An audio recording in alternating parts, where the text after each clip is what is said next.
Nafa Chouali. But noble pour une vie agréable. أهداف نبيلة لحياة طيبة. إسويني الهان إثوذرتي الهان.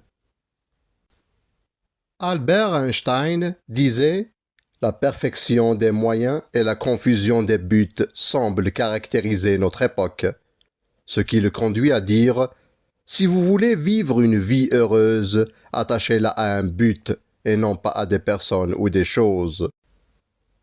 Il est important, en effet, de déterminer quelques buts nobles à se fixer pour que notre vie soit agréable et pour que le monde soit meilleur. Et comme disait bien Victor Hugo, hélas, ayons des buts mais n'ayons pas de cible. Quand nous visons un point de l'horizon humain, ayons la vie et non la mort dans notre main.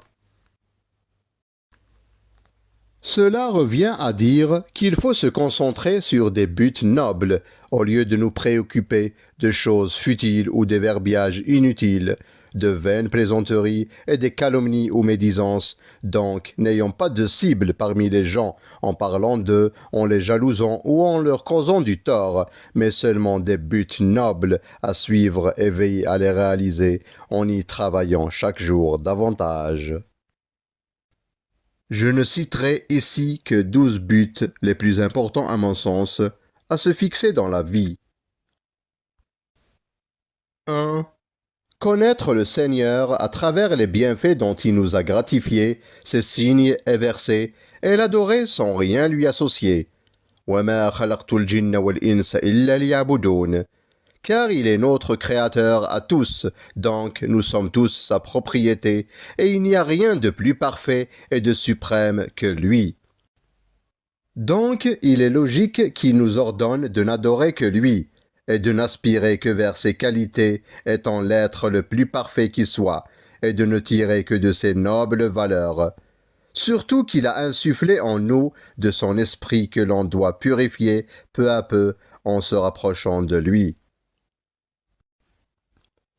2. Pour ce faire, il faut chercher à connaître les 99 noms saints de Dieu et tirer de ses qualités supérieures que l'on peut appliquer.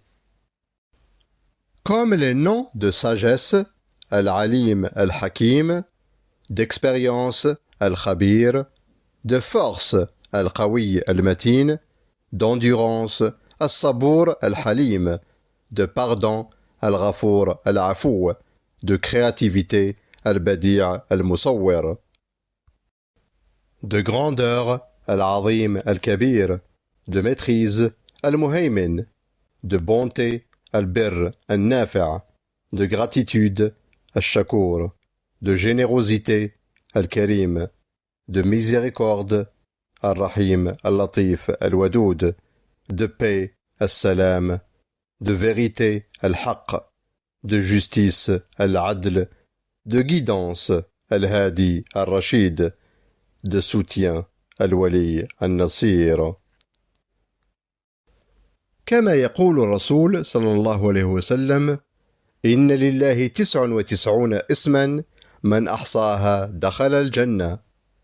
قال العلماء: معنى أحصاها يعني أتقنها وتدبر معانيها وعمل بمقتضاها. 3.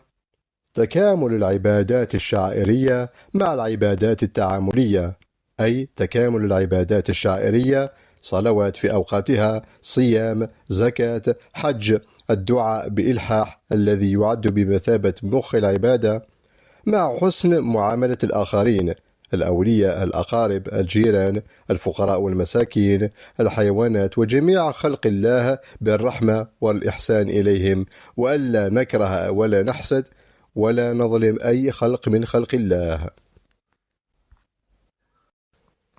فلا تصح العبادات الشعائرية ولا تكتمل ولا نقطف ثمارها إلا إذا صحت العبادات التعاملية. وبعباداتنا المتكاملة مع حسن الخلق والمعاملات الحسنة يرضى الله عنا ولا نخاف من عواقب سوء أعمالنا، فالدين النصيحة وهو أيضا حسن المعاملة. فكما يأمرنا الحق سبحانه وتعالى في عدة مواضع من كتابه الكريم كقوله: وقولوا للناس حسنا، أو ادفع بالتي هي أحسن، ثم إن الله يحب المحسنين. والرسول صلى الله عليه وسلم أيضا الذي أرسل رحمة للعالمين يوصينا بالرحمة كما جاء في قوله: ارحموا من في الأرض يرحمكم من في السماء. 4. ومن الأهداف النبيلة أيضا التي يجب على كل إنسان السعي لتحقيقها شيئا فشيئا تزكية أنفسنا والروح التي نفخها الله فينا من روحه لكي نكون أهلا لها، كما يأمرنا الله في القرآن الكريم بقوله: قد أفلح من تزكى وذكر اسم ربه فصلى. ويقول أيضا: قد أفلح من زكاها وقد خاب من دساها. فيجب إذن أن نزكيها ونصفي قلوبنا من الأمراض المختلفة مثل حب الشهوات، الكآبة والتشاؤم، الكراهية والحسد، فنحب الخير للآخرين ونرضى بما قسمه الله لنا دون سخط، كما يقول النبي صلى الله عليه وسلم: وارض بما قسم الله لك تكن أغنى الناس. ومن العجب والكبر الذي قد يدخل صاحبه النار، كما يخبرنا بذلك الرسول صلى الله عليه وسلم بقوله: لا يدخل الجنة من كان في قلبه مثقال ذرة من كبر، كما أن الكبر يجعل صاحبه مثل الأعمى. Comme le disait bien Mamadou Chérif Diallo, l'orgueil nous rend aveugles. ومن الغضب، كما يبين لنا الرسول صلى الله عليه وسلم أنه ليس الشديد بالسرعة، إنما الشديد الذي يملك نفسه عند الغضب، أي إنما الرجل القوي هو الرجل القوي في إرادته الذي يستطيع أن يتحكم في نفسه عند الغضب ويمنعها عن تنفيذ ما تدعوه إليه من تكسير وإيذاء الناس بالشتم والضرب والعدوان، وأخيرا من الكذب، الرياء والنفاق. 5. يجب علينا أيضا المجاهدة بأموالنا وعلمنا وأوقاتنا وأنفسنا في سبيل الله طوال حياتنا، أو على الأقل كلما استطعنا إلى ذلك سبيلا. أكن ذا سنيغ ذك سفروينو يسويين انتو ذارث ماذي سوين ويس 5 ما كان رنتجهاد يوذا من ربي الدماغ مسكوذ مازال نتبداد على حساب تزمرت الساعة ستنفسيت ذي الشيء مبلا طراد سالحسنات ثاغر ثا لا جار ذي مغور هذي زاد لا جار ورثي تصدقي على ماشي ذي الظلام ورتساقواذ. 6. السعي لتحصيل العلم النافع، كما يبين لنا الرسول صلى الله عليه وسلم أهمية العلم بقوله: طلب العلم فريضة على كل مسلم. ثم يبين لنا أنه من أسباب دخول الجنة، كما جاء في قوله صلى الله عليه وسلم: من يسلك طريقا يلتمس فيه علما يسهل الله له به طريقا إلى الجنة.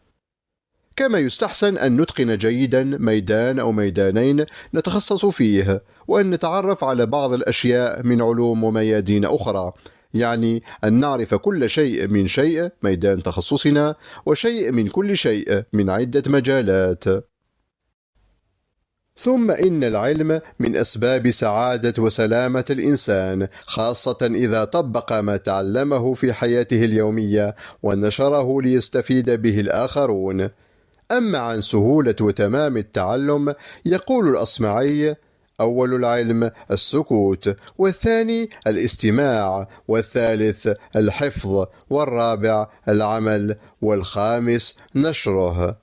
وهكذا نتعلم بسهولة ونستفيد مما تعلمناه، نعمل به وننشره لتتسع أكثر دائرة التأثير الإيجابي وتتحسن الحياة.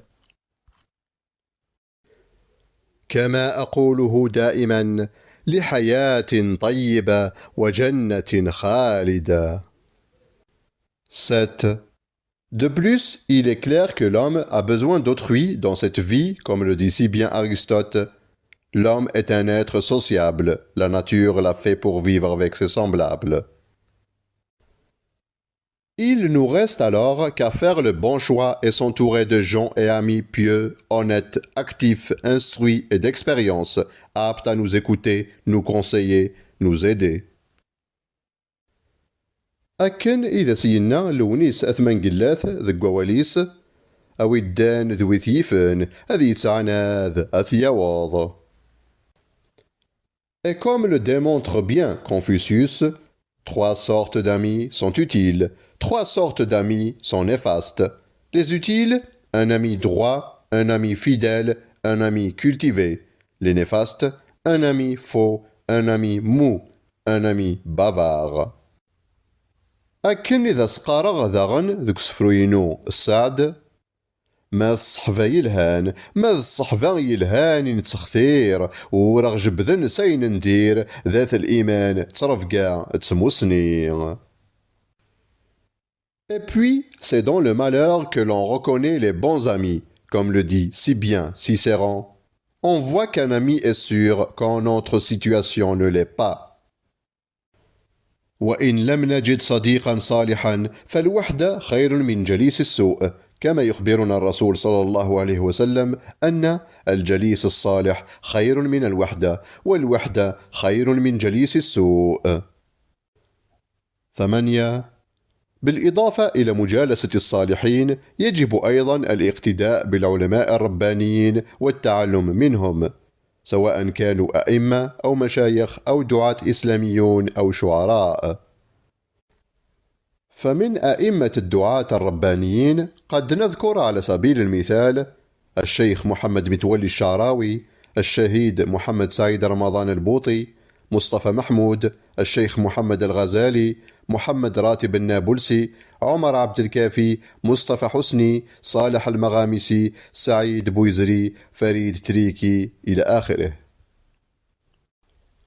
خاصة مع تقدم الوسائل التي تسهل لنا الاطلاع إلى دروسهم وخطبهم وسلسلاتهم في زماننا، تلفزيون، يوتيوب، فيسبوك، جوجل، etc. 9. تخصيص وقت كافي لتلاوة القرآن ولو ورد يومي منه، وحفظ كلام الله وتدبره، فكما يأمرنا الرسول صلى الله عليه وسلم: اقرأ وارتقي ورتل، فإن منزلتك عند آخر آية تقرأها. ويبين لنا في حديث آخر أن خيركم من تعلم القرآن وعلمه، كما أن القلوب تحيا وتطمئن بذكر الله. فتلاوة القرآن فيه أجر عظيم، علم، حكمة، هدى وشفاء لما في الصدور، كما أنه يرفع درجات قارئه وقد يكون شفيعا لنا يوم الحساب. 10. السعي وبذل مجهودات في سبيل الدعوة إلى الله وإلى سبيل الحق والخير والهدى والحكمة والرشاد. فالرسول صلى الله عليه وسلم يقول: من دل على خير فله مثل أجر فاعله. ويوصينا في حديث آخر: بلغوا عني ولو آية.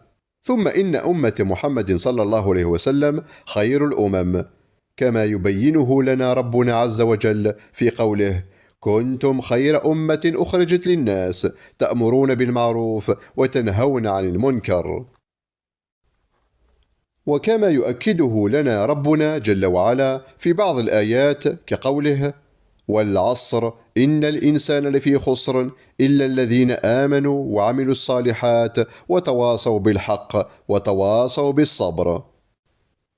وفي قوله أيضا: ادعوا إلى سبيل ربك بالحكمة والموعظة الحسنة وجادلهم بالتي هي أحسن.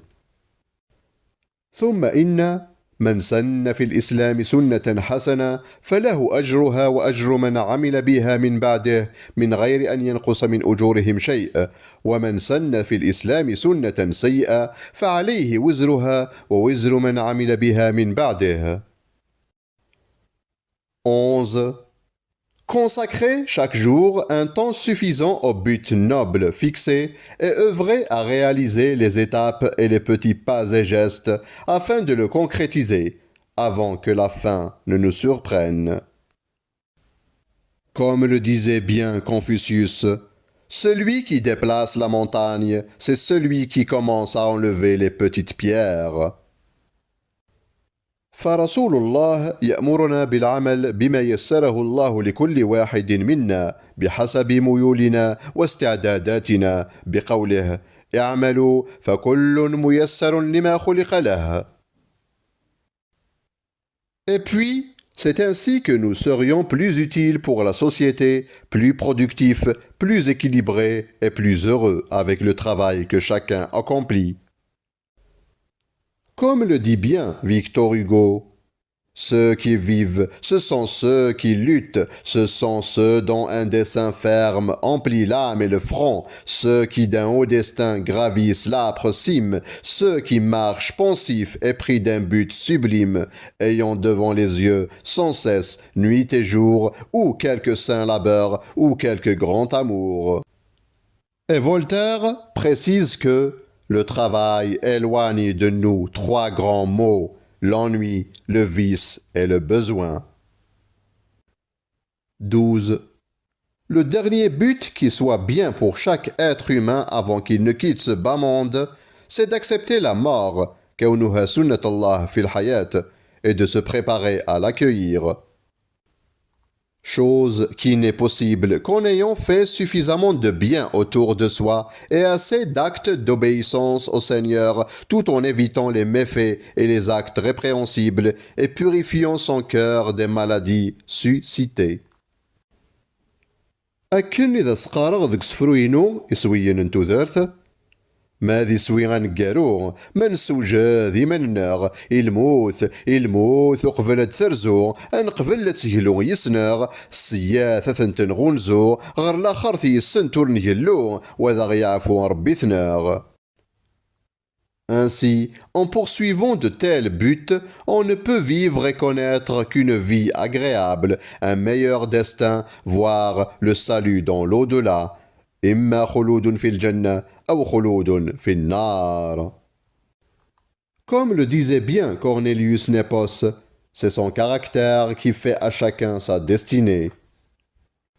Enfin, comme le disait bien Pierre Daco, le but qui est gravé en nous est celui qui ressemble le plus à ce que nous sommes. Alors, qui sommes-nous? Quel est le but qui est gravé en nous? Quelle sera notre destinée? Cela ne dépendra que de nous.